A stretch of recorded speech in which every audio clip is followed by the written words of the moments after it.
है, क्योंकि हमको सरकार में आना था, हम लोग झूठ बोल नहीं सकते थे।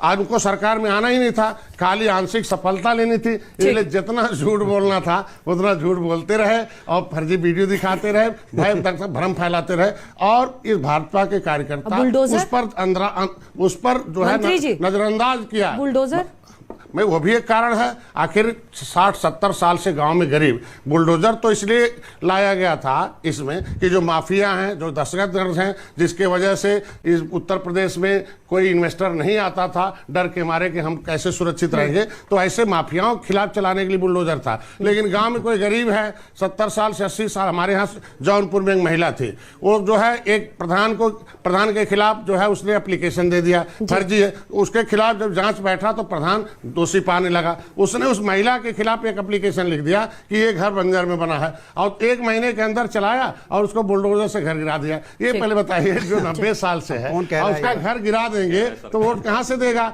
इसी तरीके से तमाम अधिकारी हैं। एक बार हमारे बंदे पर है, बंदे पर आदमी बसा है, नदी आएगी, पानी आएगा, भर जाएगा, ताल में भर जाएगा दोनों तरफ, तो बंदे पर ही आएगा ना। अब वहां परमानेंट बस गया, अधिकारियों ने चिन्ह लगा दिया। ऐसे अधिकारी वही हैं जिस तरीके से पिछले, मैं आपको पहले भी एक बार बता चुका कि हमारे गोरखपुर में एक चुनाव हुआ 2021 में जिला पंचायत का, 2 निषाद उसमें जिला पंचायत सदस्य जीत गए, लेकिन सपा के संवर्गीय व्यक्ति ने अपने हारे हुए व्यक्ति को जो तीसरे नंबर पर था उसे प्रमाण पत्र दे दिया और चुनाव आयोग के साइट पर उसको लोड भी कर दिया। जब आंदोलन हुआ, आगजनी हुई लोगों ने, तब जाकर आंदोलन हुआ, तब जांच हुआ, उससे बयान आया जब पकड़ा गया अधिकारी, उन्होंने कहा हम लोग इसलिए कर दिए कि आगे हमारी सरकार आएगी तो मुकदमा वापस हो जाएगा। पूरा एकदम अनुराग भदौरिया जी, आप लोग तो संविधान लेकर घूमने वाले लोग हैं, बार बार कहते हैं ये तोड़फोड़ कर रहे हैं, ये मॉनसून ऑफर कब से आ गया पॉलिटिक्स में? वो बता तो रहे हैं कि किस तरह से घर गिरा दे रहे हैं,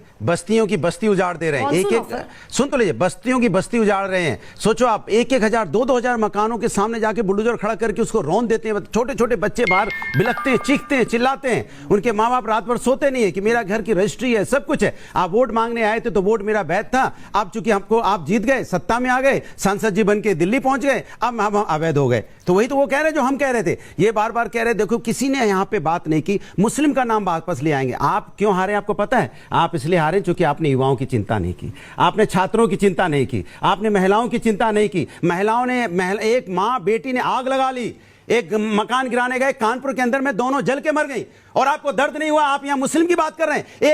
एक औरत ने कल आग लगा ली थाने के सामने क्योंकि उसकी सुनवाई नहीं हो रही थी, और आप इस पर चर्चा नहीं करना चाहते। 25-25 लाख बच्चों का पर्चा लीक हो गया जो नीट का एग्जाम दे रहे थे, उनके घर में सोचो खाना नहीं बना होगा, महीनों ने नहीं बना होगा कि 1 साल तैयारी करने के लिए 2-2 लाख रुपए लगते हैं। और आम आदमी जो घर का होता है, जो किसान का बेटा होता है, 2 लाख रुपए उसे साल में देना भारी पड़ता है।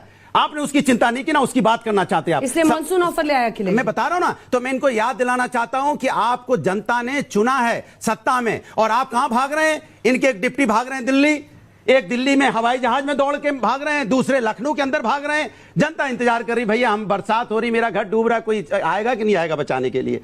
ये आप कोई आगे अपने नाम के आगे से डिप्टी हटाना चाहता है, सोचता मुख्यमंत्री बन जाए। अरे भैया सत्ता की इतनी भूख हो गई है, कई मुख्यमंत्री बना दोगे क्या प्रदेश के अंदर में? तो हमने कहा भैया हमें स्थिर सरकार चाहिए। अगर स्थिर सरकार आप नहीं दे सकते हो तो आप 100 ले लो, स्थिर सरकार दो जनता के लिए, जनता को तो कम से कम राहत मिले। एक सेकंड, बार बार चाहे वो हो, आप हो, राहुल गांधी जी हो, अखिलेश यादव, बार बार कह रहे हैं हार गए।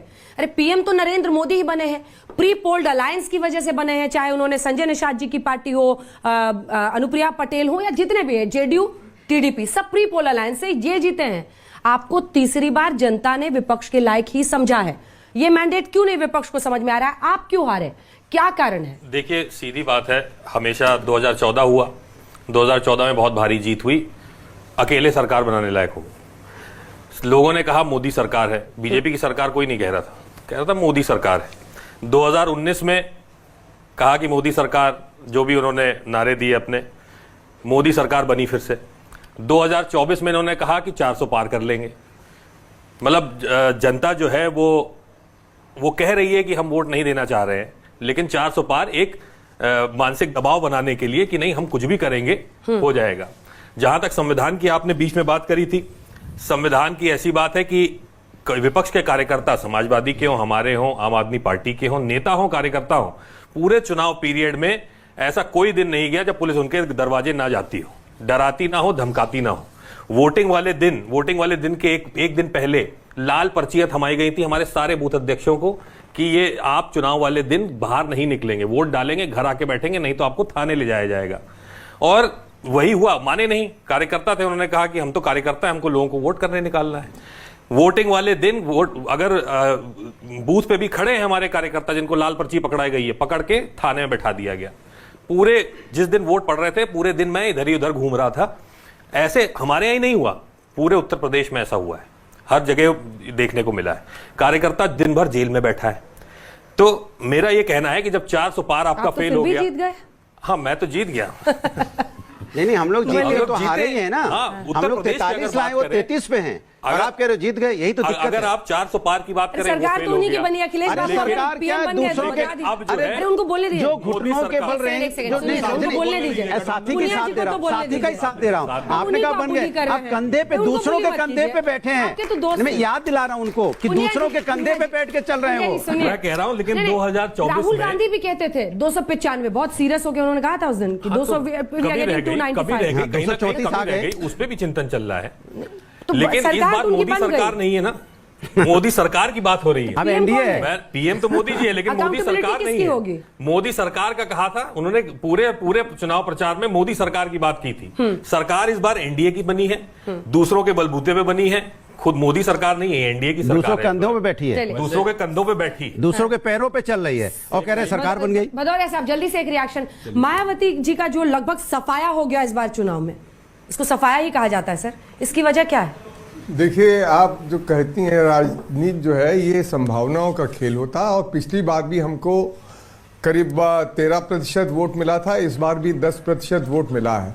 और मैं यहाँ पर बहुजन समाज पार्टी के प्रवक्ता के तौर पे नहीं, बल्कि मैं विश्लेषक के तौर पे मैं ये कहना चाहता हूँ कि ये जो एक नारा था और इन्होंने जो इनका जो विश्वास था कि हम 400 पार जाएंगे, इससे एक भय लोगों के अंदर पैदा किया गया कि अगर इनकी 400 से ज़्यादा सीटें आएंगी तो ये जो बाइपोलर इलेक्शन हुआ, एक तरफ इंडिया अलायंस, एक तरफ एनडीए का अलायंस, तो उससे जो क्षेत्रीय स्तर पर या जो एक स्थानीय स्तर पर या प्रांतीय स्तर पर जो ताकतें थीं, उनको थोड़ा उनका वोट खिसका, उसमें वोट जरूर खिसका। पर जैसा संजय निषाद जी कह रहे थे, मैं उस बात को फिर से दोहराना चाहूंगा कि आपका 2027 का चुनाव आप देखिएगा, बहुजन समाज पार्टी और बहन मायावती जी, अभी 10% था, उस समय क्या प्रतिशत होगा वो आपको सामने आएगा। और ये भी मैं कह दूं कि ये जो सिंबलिज्म का